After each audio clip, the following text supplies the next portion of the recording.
Mens kan op een van twee maniere na die eindtyd kyk. Of as 'n tyd wat jou bang maak, of as 'n tyd wat jou vry maak om vir Jesus te lewe. As jy jou ore uitleen aan al die sogenaamde kenners van die eindtyd wat jou vertel van elke nuwe aanslag, elke nuwe monster, elke nuwe wêreldorde, elke nuwe ding wat jou gaan bang maak, dan gaan jy bang wees, lewensbang en selfs doodbang, so sommige mense sê. Of jy kan die Here Jesus ernstig opneem, soos wat jy behoort, en weet, die eindtyd is heel eerste sy tyd en die Heilige Gees se tyd.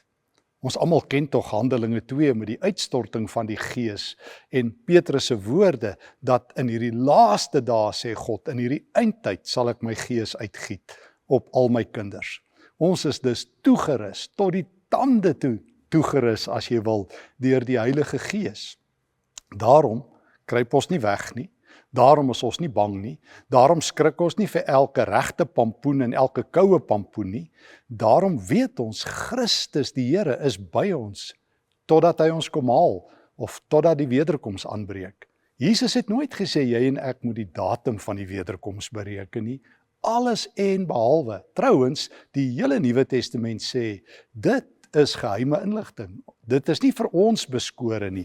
Wat ons wel moet doen, is om reg te leef en om uitdrukking te gee aan Jesus se aangrypende gebed, wat hy met sy Vader deel in Johannes 17 vers 15. Hoor net wat bid Jesus. Hy bid, ek bid nie dat u hulle uit die wêreld moet wegneem nie, maar dat u hulle van die bose moet bewaar.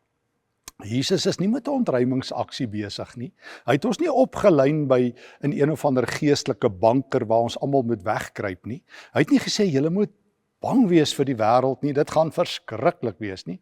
Ja, dit is donker. Ja, daar is moeilikheid. Die Bybel draai nie doekies om daaroor nie. Maar Christus is by ons. Trouwens, hy het gesê, ek is by julle, hoe lank? Al die dae tot aan die einde, Matteus 28. Wat het hy nog gesê? Hy het gesê, in die wêreld sal julle dit moeilik hê, maar byt vas, hou goeie moed, ek het die wêreld gewen. Hy wat groter is, hy wat sterker is, hy wat die Here is in die eindtyd by ons. Daarom skrik ons nie vir die donker, en vir elke wêreldorde, en vir elke moeilikheid wat iemand nou alweer ons van probeer oortuig nie. Ons ken vir Christus, hy is ons hoop, hy is ons troos, hy gee vir ons die moed om elke dag te lewe. En daarom bid ons agterna, Here, moet my nie uit die wêreld uit wegvat nie, maar Here, gee dat die bose nie 'n houvas op my lewe sal kry nie. Kom ons bid en vra ons dat die Here dit vir ons sal doen. Here, baie, baie dankie, dat U ons styf vashou, dat U ons vashou al die pad, heel pad, lewenslank.